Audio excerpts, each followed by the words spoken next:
Hey there guys, today we're working on this Deere GT235 riding mower. This is the decal model on it right there. I've got the hood off right now. I mostly run Deere X700s here around the farm. We got multiple X700s, but we do have this one kind of little guy here that my son uses. It fits him a lot better, so that's why we have this one with the air-cooled Kawasaki on it. And we've been having some trouble with this one earlier. Well, we've owned it maybe 3 years or so, and it has repeatedly had the same issue. And let me kind of show you what it sounds like.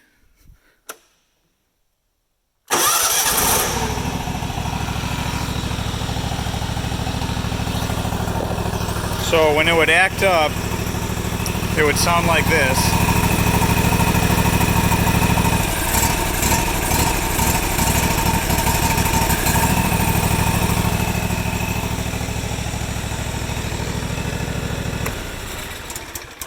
Kind of replicating it there by plugging off the pilot circuit, but what was happening with this thing would be it would run good for maybe 3 months or so, and then all of a sudden it would start surging like that, like a lean surge in the middle of mowing. It would start doing it, and then every time we would use it after that, it would surge until I pulled the carb off and cleaned it, and then it'd be good for another 3 months, and then it would act up again. So we were perplexed as to kind of what was going on with this thing. It was confusing to us because we could see that the fuel filter was really clean. It would happen in the middle of a season when we were actively using it, not like it was from gelled up fuel or anything. Maybe just to give you guys an idea, the engine used in this is this Kawasaki FH580V. This is the model of it. But what we kind of eventually figured out here was that contamination, or whatever was plugging up the pilot circuit, was coming in from the air side, not the fuel side. And what we found was, actually, if you guys have the same problem and you're having this repeat issue over and over, and you're like, what the heck is going on here? What we actually found was the gasket that Kawasaki uses on this engine is larger than this support ribbing on the back of the airbox. So like if I lay this on here, you guys can see that it sits like that, and you can see from the imprint here in the mold, this is actually what like the shape of the back of the carb looks like. So what happens is when you torque this thing down, the gasket gets kind of pushed down, and these tabs bend up, and it kind of deforms the top part of the airbox here. And what we could see was, I've cleaned it off already here now, but we could see just a little bit of like dirt accumulation right around the top of the seal there, where we could see that something was coming in. And that made total sense because the air supply, let me grab a screwdriver here. The air supply for the low speed, or the pilot circuit here, is actually this guy right here. Hold on a second. This guy. I'm trying to do this through the camera lens. This one here. So that's when I plugged it off and you heard it lean surging. That's what was happening. We're plugging off the pilot circuit air feed. So what we ended up doing, and I've been kind of waiting to run this machine for the rest of the summer. We've got it in the shop here now to kind of do some end of season maintenance on it. And it's been running good all summer now, so I kind of wanted to give a follow-up here on how this fix works. So we kind of already talked about what the issue is. So what we did was I'd ordered a second air filter, this a carb gasket here, and we kind of bonded two of them together with a real light coating of RTV. You can see that. And then I took an X-Acto knife and I cut the corners off of the original gasket there, so that the one that's on the bottom, on the side facing the ribs, would kind of be raised up enough that it wouldn't be deforming when you torque down the bolts here to the carb. So you could probably get away with just one gasket if you kind of carved the edges off like that. But what you want is, after you've after you've cut on this thing, you want to make sure it totally fits inside the ribs so that there's no bending or chance for air to get in around the gasket. So this is what we did. It's been running good the whole rest of the season. It's never run this well for this long, and I'm almost positive this was the issue because it was always the pilot circuit when we cleaned this. So the part numbers here for reference, guys, so this would be the inlet to the carb, the choke side of the carb.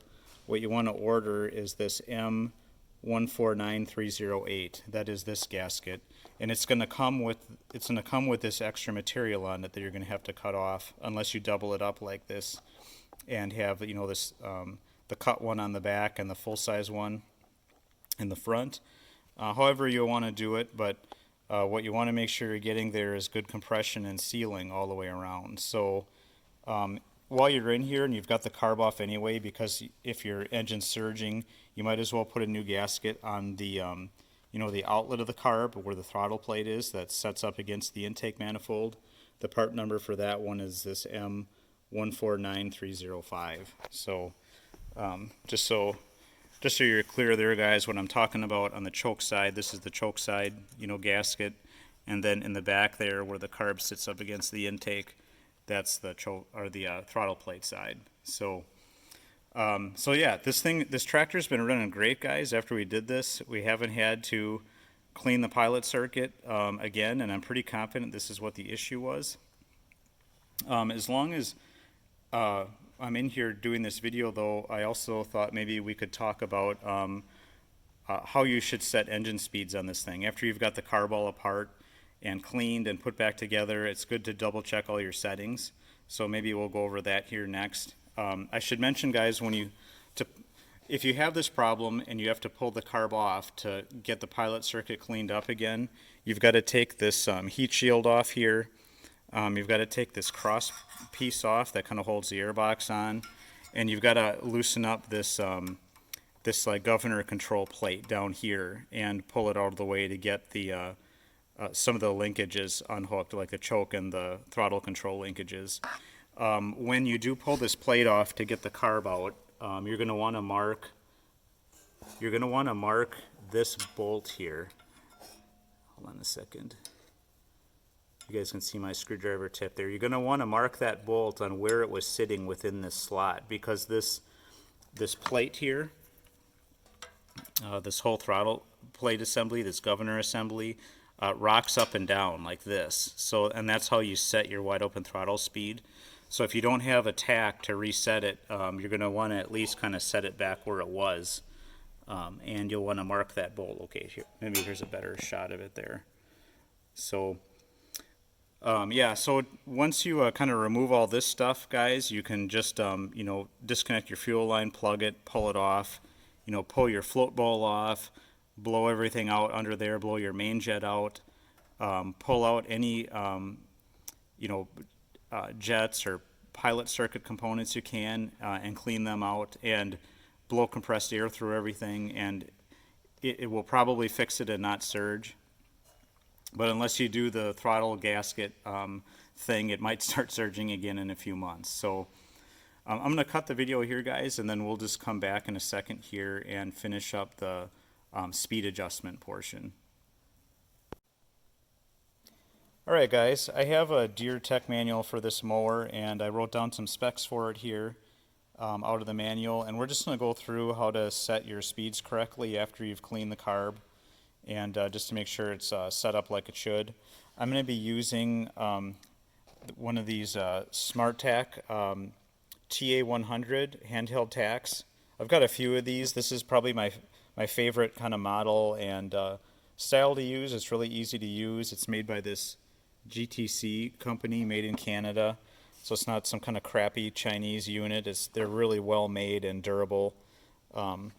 So maybe just to point out the adjustments before I start the engine here and everything gets loud, what this kind of sheet is showing you here is that first you want to adjust your pilot mixture. So if you guys look in the back there, I'm going to stick there's these holes in the top here on your cover.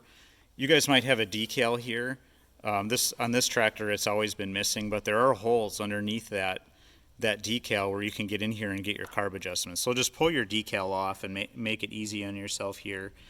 But yeah, so you can set your screwdriver down, and there's a hold on a second, I need to look in here. There is a slot in the top of this pilot jet here that or this pilot mixture adjustment screw where you can turn it in and out, and you want to adjust your pilot mixture first before you make any of your other adjustments, and you turn on this screw so that you get the highest possible idle speed. So by the position of it here, I can tell that this mixture screw is on the fuel side of the pilot circuit. So I am pretty sure that when you turn this screw in, you're leaning out the mixture, and when you turn it out, you're richening the mixture. So you want to turn this really gradually left and right while you're watching engine speed on the tach, and stop messing with it kind of when you center. You want to kind of find each bound, find your lean bound, then find your rich bound, and then kind of set it right about in the middle where you're at the highest engine speed. So there is a tamper-proof cap on this thing. I don't remember if this one was plastic or aluminum, but what you want to do is, if yours still has the tamper-proof cap on it, get a screwdriver up underneath each side and kind of pry with both screwdrivers at once, and that cap will pop right off. So then you can get in there and adjust your carb properly. Next, what you want to set is your like your throttle stop minimum idle speed. So that's this screw right here. And this one you can also get through from the top here. This one's easiest to do with a Phillips. You do need a small flat screwdriver like this for the mixture, but for this min idle throttle stop, you can use either Phillips or flat. And what this one sets is like your absolute minimum idle speed. So you've got to physically push the this throttle arm up tight against the screw to set that one. But when your tractor is actually idling, it's running on a governed idle, and it's not quite touching that screw. So that was the other spec that I had. I think my paper just blew away here.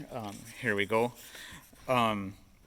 So yeah, the throttle plate stop, we want to set that one to be 1450, and then this governed idle 1550 plus or minus 75. And that governed idle, guys, is it's this screw right down here.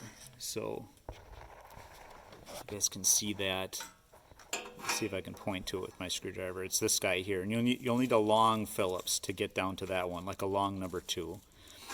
So you crank on that one till you get 1550, and then you throttle up to wide open throttle, with your controls up on the console there, and then you want to hit this 3350 plus or minus 50.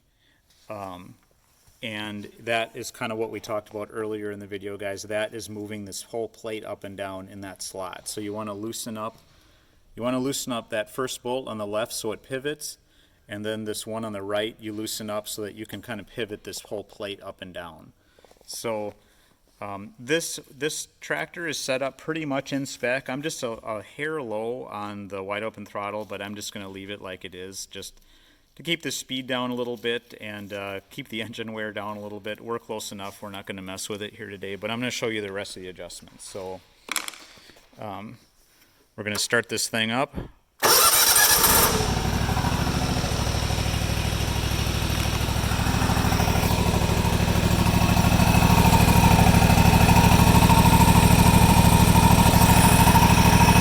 So there, guys, you can see the governed idle that it's sitting at right now.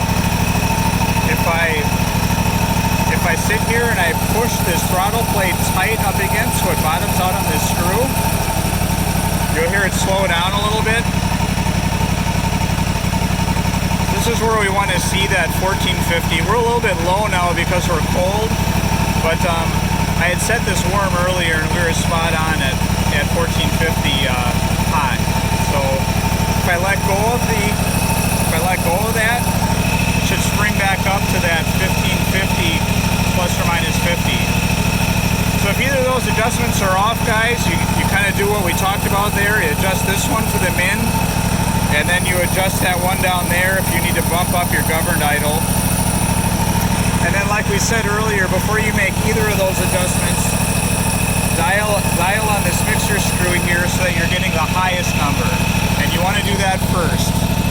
You want to do your mixture first, and then your throttle stop, and then your governed idle, and then your wide open throttle. That's kind of the order. I'll go to wide open throttle just so you guys can see that there.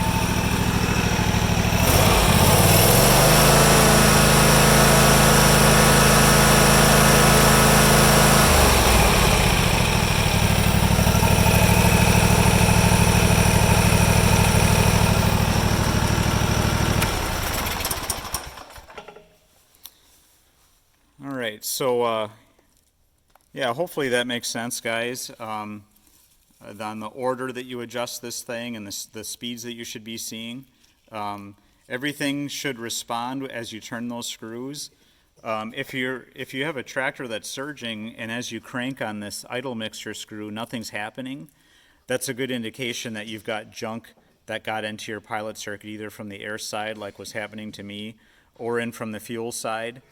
And you know, it's not doing anything because that passage is clogged up. So if you're cranking on that screw and you're not getting any response, your pilot circuit is still goofed up. So yeah, that is, I think that's it for this video, guys. I hope there's someone out there who has maybe had this issue on their GT235 where they just keep having lean surge with it and can't figure out what's going on.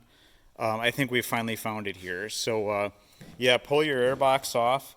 Really take a look at these gaskets and make sure they're not being bound up and folded up by these ribs, and that you're getting really good contact between the front of your carb and the back of your airbox. So yeah, so that's it for this video, guys. I hope this helps you out, and have a good day, everyone.